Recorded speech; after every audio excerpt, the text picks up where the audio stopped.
అవకాశాలు వెతుక్కుంటూ రావు, వాటిని దక్కించుకోవాలి. చక్కని ముందు చూపు, సరైన ప్లానింగ్ ఉంటే రియాలిటీ రంగంలో దక్కినంత అప్రిసియేషన్ మరెక్కడా ఉండదు. రాబోయే రోజుల్లో ర్యాపిడ్ గ్రోత్ ఉండే ఏరియాలో ప్రాపర్టీ ఉంటే లక్కీ ఛాన్స్ దక్కించుకున్నట్టే. మాక్సిమం అప్రిసియేషన్ లభించే ప్రాజెక్ట్స్ ని డెవలప్ చేయడంలో నంబర్ 1 స్థానంలో ఉంటుంది గిరిధారి కన్స్ట్రక్షన్స్.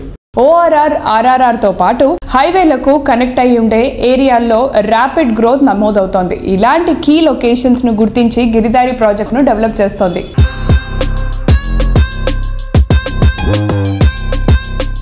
సార్, బడ్జెట్ ప్రకారంగా చూసుకుంటే కనుక ఇప్పుడు మిడిల్ క్లాస్ ఫ్యామిలీ వాళ్ళకి ఏంటిదంటే ఒక గేటెడ్ కమ్యూనిటీ అంటే పెద్ద డ్రీమ్ కింద ఉంటుంది. సో మీరు అలాంటి వాళ్ళకి ఏం చేస్తున్నారు? ప్లాన్ చేస్తూ ఉన్నాం. హైదరాబాద్ కంటే లాంగ్ అవుతున్నా కాబట్టి మనకి ఎప్పుడైతే ఇన్ఫ్రాస్ట్రక్చర్ డెవలప్ అయిపోతుందో, ఇప్పుడు త్రిబుల్ అనేది ఇప్పుడు వచ్చిన ముఖ్యమంత్రి గారు రేవంత్ రెడ్డి గారు ఆల్రెడీ అవుటర్ రింగ్ రోడ్తో పాటు రీజనల్ రింగ్ రోడ్ 2 క్లస్టర్ల కింద ప్లాన్ చేసేసి ఇన్ఫ్రాస్ట్రక్చర్ డెవలప్ చేద్దామనే ఆలోచనలు తను ఉన్నారు కాబట్టి ఆ ప్రోగ్రామ్ చేస్తూ ఉన్నారు. వన్స్ త్రిబుల్ అయిపోయిన తర్వాత అది నా ఆలోచనలో కూడా ఉన్నది. డెఫినెట్గా ఎప్పుడైతే ఇన్ఫ్రాస్ట్రక్చర్ డెవలప్ అవుతుందో ట్రాన్స్పోర్టేషన్ ఈజీ అయిపోతే మనం ఆ ఏరియాలో వాళ్ళ బడ్జెట్కి సంబంధించినది చేసుకోవచ్చు. హైదరాబాద్లో ఆల్మోస్ట్ వెరీ కాస్ట్లీ అయిపోయినాయి. ఎక్కడ చూసినా 40 crores 50 crores 100 crores అనేది నడుస్తూ ఉన్నాయి కాబట్టి ఇక్కడ అఫోర్డ్ చేయలేరు వాళ్ళు. కాబట్టి సిటీకి ఒక 50-60 kilometers రేంజ్లో వెళ్ళిపోతే డెఫినెట్గా వాళ్ళకు బడ్జెట్ లెవెల్లో అది మేము ప్లాన్ చేస్తూ ఉన్నాం. అది కూడా ఇన్ఫ్రాస్ట్రక్చర్ డెవలప్ కావాలి. త్రిబుల్ అనేది ఇప్పుడు కొత్త గవర్నమెంట్ మొన్ననే వచ్చింది కాబట్టి వాళ్ళు ఎట్లా నిర్ణయాలు చేస్తారో దాన్ని బట్టి మనం ప్లాన్ చేసుకోవాలి. సార్, మీ అప్కమింగ్ ప్రాజెక్ట్స్ ఏమైనా ఉంటే మాకు చెప్తారా?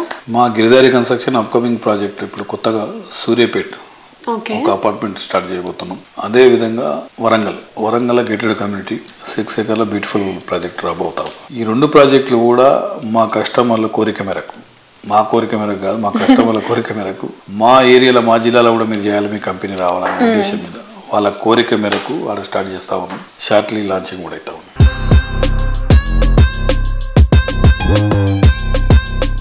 రీసెంట్ టైమ్స్లో హైదరాబాద్ సిటీ రియాలిటీలో బుద్వేల్ పేరు మారుమోగిపోతోంది. ఫ్యూచర్ ఐటీ డెవలప్మెంట్ ఫోకస్ అయిన ఏరియా కావడం, ట్రాన్స్పోర్ట్ కన్వీనియన్స్, లివింగ్ కండిషన్స్ పరంగా అన్ని విధాలుగా అనుకూలంగా ఉండటం ఈ ఏరియాకు కొత్త క్రేజ్ తీసుకొచ్చింది. దీన్ని ముందే గుర్తించిన గిరిధారి బుద్వేల్ ఐటీ కారిడార్కు సమీపంలోని కిస్మత్పూర్ వద్ద largest and lavish triplex villa project Prospera కౌంటీని అత్యంత గ్రాండ్ గా డెవలప్ చేసింది.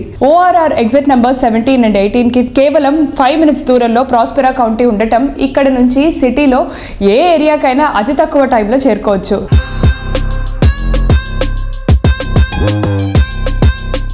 ఇప్పుడు హైదరాబాద్లో కిస్మత్పూర్ అనే విలేజ్లో Prospera county it's a very prestigious project.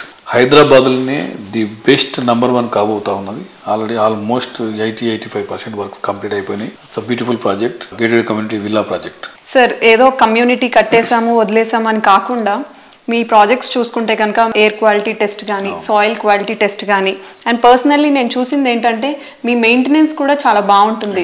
So దానికి మీరు ఏం జాగ్రత్తలు తీసుకుంటారు? మా దగ్గర ఆల్రెడీ హౌస్ కీపింగ్ ఈ సిస్టమ్ అంతా ఉంది. మొత్తం ప్రతి ప్రాజెక్ట్లో ఆల్రెడీ ఈ ప్రోగ్రామ్ కార్పస్ ఫండ్ మేము కలెక్ట్ చేస్తాం. కార్పస్ ఫండ్తో పాటు వాళ్ళకి ఏంటంటే ఒక బాడీ, ఒక సిస్టమ్ అంతా ఏర్పాటు చేసి సెక్యూరిటీ కానీ అండ్ ఈ హౌస్ కీపింగ్ సంబంధించిన సిస్టమ్ మొత్తం మనం ఆల్రెడీ ఫస్ట్ తన ఎప్పుడైతే ప్రాజెక్ట్ కంప్లీట్ చేస్తామో వాళ్ళకు హ్యాండ్ ఓవర్ చేస్తాం, వాళ్ళు నడిపించుకుంటాం. ఆఫ్టర్ దట్ అసోసియేషన్ ఫామ్ అవుతుంది. అసోసియేషన్ ఫామ్ అయిపోయినాక వాళ్ళ ఇంట్రెస్ట్ మేరకు వాళ్ళు ఏదైతే సిస్టమ్ ఉందో నడిపిస్తే వాళ్ళు నడిపిస్తారు, లేదా కూడా కొత్తగా అపాయింట్ చేసుకుని నడిపించుకుంటూ ఉంటారు కస్టమర్లు. ఆ రకంగా మేము ఏ ప్రాజెక్ట్ చూసినా క్లీన్, నీట్, దాన్ని 100% మేము కాంప్రమైజ్ కాము కాబట్టి బాగానే చేసుకుంటాం, మంచిగా పర్ఫెక్ట్.